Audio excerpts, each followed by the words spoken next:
kemi dy struktura brenda Avokatit të Popullit. Është mekanizmi kombëtar për parandalimit të torturës, është dhe një seksion i veçantë që trajton ankesat e të burgosurve.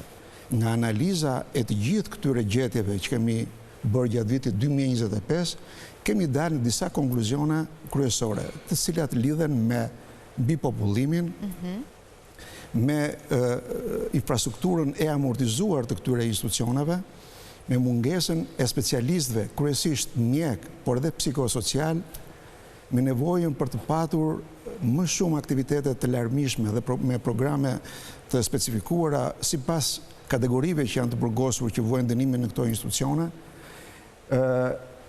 mungesa aksesi të shërbimit shëndetësor, dhe kjo është një gjetje tjetër nga Avokati i Popullit, si dhe kushtet jo të përshtatshme materiale për një jetesë normale.